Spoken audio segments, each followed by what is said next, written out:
ഒരു സുപ്രഭാതത്തിൽ ഗവൺമെൻറ് കേരളം അതിദാരിദ്ര്യമുക്തമായി എന്ന് പ്രഖ്യാപിക്കുകയല്ല ചെയ്തത്.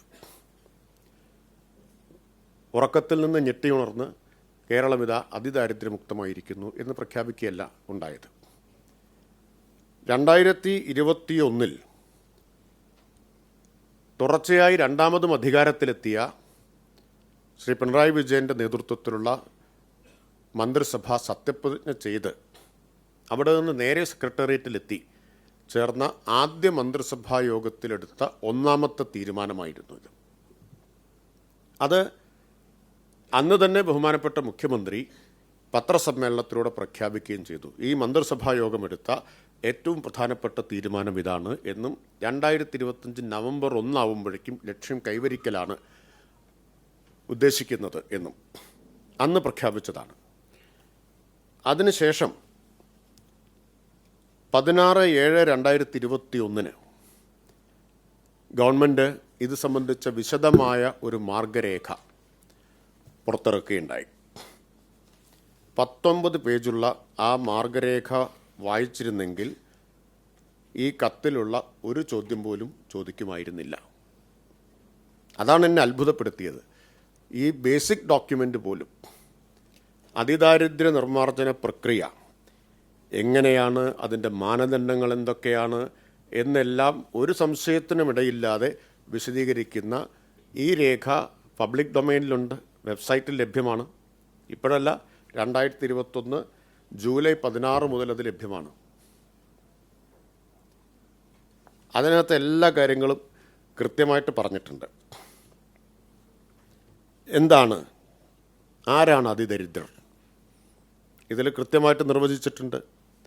അതിജീവനത്തിനാവശ്യമായ അടിസ്ഥാന ഘടകങ്ങളായ ഭക്ഷണം, ആരോഗ്യം, വസ്ത്രം, സുരക്ഷിത വാസസ്ഥലം, അടിസ്ഥാന വരുമാനം, ഇതൊന്നുമില്ലാത്ത വിഭാഗങ്ങളാണ് അതിദരിദ്രരായി കണ്ടിട്ടുള്ളത്.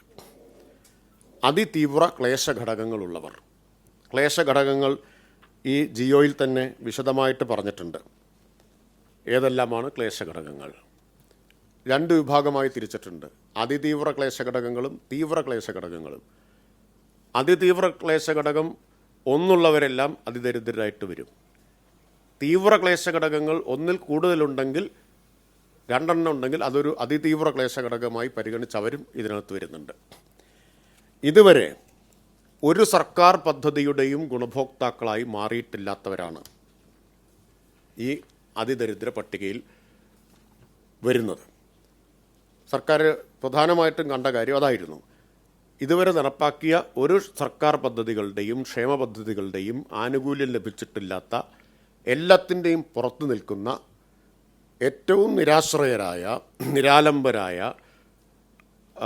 വിഭാഗങ്ങൾ, അതായത് സാധാരണ പറയും നോൺ എക്സിസ്റ്റൻ്റ് ഗ്രൂപ്പ് എന്ന്, അവരെയാണ് റേഷൻ കാർഡ്, ആധാർ, ഇതൊന്നുമില്ലാത്ത, തിരിച്ചറിയാൻ ഐഡൻറ്റിറ്റി വ്യക്തമാക്കുന്ന രേഖകൾ പോലും ഇല്ലാത്ത ആളുകൾ, അവരെയാണ് അതിദരിദ്രരായിട്ട് കണ്ടത്, നിർവചിച്ചത്. അദൃശ്യരായിട്ടുള്ള ആളുകൾ എന്ന് നമുക്ക് പറയാം. ജീവിച്ചിരിപ്പുണ്ട്, രേഖയില്ല, ആധാറില്ല, റേഷൻ കാർഡില്ല, തങ്ങളുണ്ടെന്ന് തെളിയിക്കുന്ന ഒരു രേഖയുമില്ലാത്ത ഏറ്റവും നിസ്സഹായരായ മനുഷ്യർ. അവർക്ക് അതിജീവിക്കണമെങ്കിൽ സർക്കാരിൻ്റെയും സമൂഹത്തിൻ്റെയും പിന്തുണ കൊണ്ട് മാത്രമേ കഴിയൂ. ഇപ്പോൾ പല മാധ്യമപ്രവർത്തകരും വളരെ ഗൗരവമായിട്ട് കാര്യങ്ങളെല്ലാം അന്വേഷിക്കുന്ന പലരും ഇത്തരം ഗുണഭോക്താക്കളുടെ വീടുകൾ അന്വേഷിച്ച് പോയ ശേഷം ആ അനുഭവങ്ങൾ ഞങ്ങളോട് പറയുണ്ടായി. ഇപ്പം എന്നോട് നേരിട്ട് പറഞ്ഞവരുണ്ട്, ഇങ്ങനെയൊരു പദ്ധതി ഇല്ലായിരുന്നെങ്കിൽ അവർക്ക് ജീവിക്കാൻ, മുന്നോട്ട് പോകാൻ കഴിയില്ലായിരുന്നു എന്നത്. അവർ പലരും അത് റിപ്പോർട്ട് ചെയ്യുമെന്നാണ് ഞാൻ പ്രതീക്ഷിക്കുന്നത്. അപ്പം അതാണ് അതിദാരിദ്ര്യം എന്നതുകൊണ്ട് നിർവചിച്ചത്.